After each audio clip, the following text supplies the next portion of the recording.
दोस्तों जरा सोचिए, आप सुबह उठे, आपने फ़ोन चेक किया और एक मैसेज आया कि आपके खाते से पूरा पैसा कट गया है। ना कोई ओटीपी आया, ना आपने कहीं क्लिक किया, ना किसी को पासवर्ड बताया, फिर भी 2 घंटे के अंदर आपकी पूरी कमाई गायब होगी। अब क्या करते हो आप घबराकर बैंक पहुंच जाते हो और वहां से जवाब क्या मिलता है? जांच चल रही है सर, 2 दिन बाद आना। 2 दिन बाद जाते हो तो पता चलता है कि आपका खाता भी फ्रीज कर दिया गया है। ना पैसा वापस, ना कोई ठोस जवाब, बस एक ही रट लगा रखी है बैंक वालों ने कि जांच हो रही है, बाद में आना। दोस्तों ये कोई कहानी नहीं है, ये हजारों लोगों के साथ रोज हो रहा है। पिछले हफ्ते मुझे खुद 2 बार बैंक में जाना पड़ा और वहां जो देखा वो चौंकाने वाला था। कई लोग अपना अकाउंट बंद कराने आए थे तो कई लोगों का अकाउंट अचानक फ्रीज हो चुका था और उन्हें खुद ही नहीं पता था कि क्यों हुआ ये सब। तो आज की इस वीडियो में आपको पूरी बात बताऊंगा जो मैंने वहां देखी, समझी और आखिर में एक ऐसा आसान तरीका भी बताऊंगा जिससे आप अपना पैसा और जो अपनी पहचान है वो दोनों सेफ रख सकते हो। देखिए वीडियो पूरा जरूर देखेगा, चाहे आपका खाता किसी भी बैंक में हो, एसबीआई में हो, पीएनबी में हो, बैंक ऑफ बड़ौदा में हो, यूको बैंक में हो, एक्सिस बैंक में हो, ठीक है, एचडीएफसी बैंक हो, कोई भी प्राइवेट बैंक हो या चाहे कोई भी सरकारी बैंक हो, पूरी वीडियो देखना है आज आपको। दोस्तों मैं जब बैंक पहुंचा तो बैंक पे मुझे एक शख्स मिला।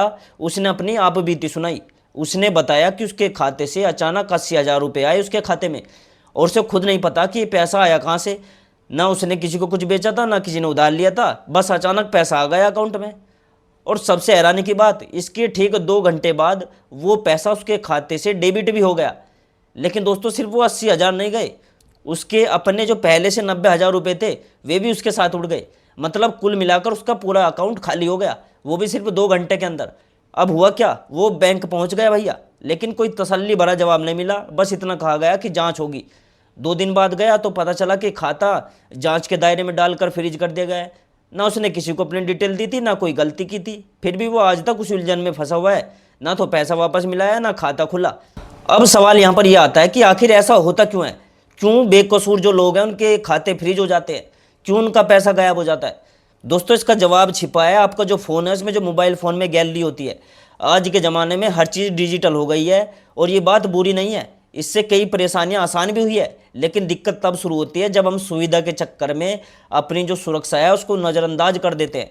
दोस्तों जरा अपनी मोबाइल की गैलरी है उसमें जाकर देखो कितने लोगों के पास Aadhaar card, pan card, passport, bank passbook, chequebook की फ़ोटो, किसी लेन देन का स्क्रीनशॉट, यहाँ तक कि डेबिट कार्ड और क्रेडिट कार्ड की फ़ोटो और उसका पिन भी लिखकर सेव पड़ा रहता है। सोचिए क्यों? इसलिए ना कि कभी इमरजेंसी में आ जाए तो हमें झट से डिटेल मिल जाए।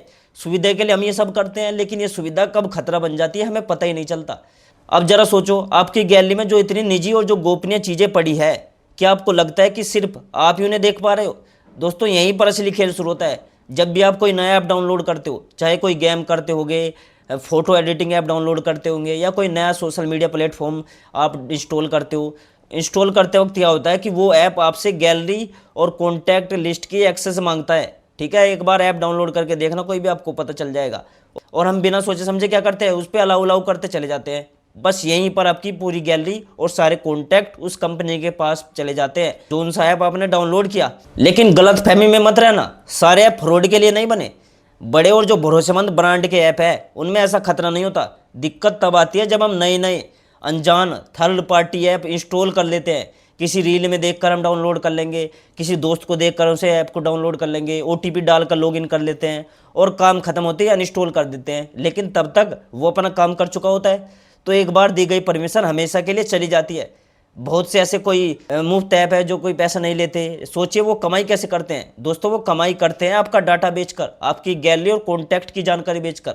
तभी तो अचानक किसी अनजान नंबर से किसी स्कीम, लोन का या ऑफर की कॉल आने लगती है, आती है ना। सबसे खतरनाक बात यही है कि यह गैलरी कई बार ऐसे लोगों के हाथ लग जाती है जो इसका गलत इस्तेमाल करते हैं। अगर आपने आधार, पैन, पासबुक, चेकबुक या सिग्नेचर की फ़ोटो गैलरी में रख रखी है तो इतनी सारी जानकारी से आपकी पूरी पहचान चुराई जा सकती है। आपके नाम पर फर्जी खाता खुल सकता है, आपके नाम पर लोन लिया जा सकता है और जब गलत हाथों में आपकी पूरी डिटेल पहुंच जाती है तो फ्रॉड करना उनके लिए बच्चों का खेल बन जाता है। इसके अलावा अगर आपका फ़ोन कभी चोरी हो जाए या हैक हो जाए तो भी यही खतरा बना रहता है। और यही वजह है कि किसी बेकसूर के खाते में अचानक पैसा आता है और फिर दूसरी जगह ट्रांसफ़र हो जाता है और बीच में फंस जाता है वो शख्स जिसने कोई गलती ही नहीं की थी। तो अब सवाल ये है कि बचे कैसे? देखिए दोस्तों, घबराओ मत। सबसे पहले तो समाधान बहुत आसान है इसका, बस थोड़ी सी आपको सतर्कता रखनी है। सबसे पहली बात, अपनी गैलरी में कभी भी Aadhaar, pan, passport, passbook, chequebook, card की फ़ोटो या सिग्नेचर बिल्कुल भी ना रखो। इमरजेंसी की टेंशन ना लो, इसके लिए हर मोबाइल में पहले से सुरक्षित ऑप्शन मौजूद है। पहली तरीका है आपका, अपनी गैलरी को अलग से पासवर्ड लगाकर लॉक कर सकते हो, ताकि कोई भी ऐप परमिशन ले भी ले तो बिना पासवर्ड के खोल ना सके। दूसरा तरीका है, अगर आपके पास सैमसंग जैसा फ़ोन है तो उसमें सिक्योर फोल्डर का ऑप्शन होता है, जिसमें रखी फाइलें एक अलग ही लॉक सिस्टम से सेव रहती है, फ़ोन हैक होने पर भी। तीसरी और जो सबसे भरोसेमंद तरीका है, अपने ज़रूरी जो डॉक्यूमेंट है उसे ईमेल में सेव करके रखो, ड्राफ्ट में रखो या क्लाउड स्टोरेज में रखो। बस ध्यान रखो कि ईमेल का पासवर्ड मजबूत हो और 2 फैक्टर ऑथेंटिकेशन जरूर लगाओ। ऐसा करने से अगर किसी ऐप को गलती से भी परमिशन मिल जाएगी तो भी बिना ओटीपी के कोई आपका मेल खोल नहीं सकता। दोस्तों, सबसे दुखद पहलू ये है कि जब ऐसा फ्रॉड होता है तो न्याय मिलना भी बहुत मुश्किल हो जाता है।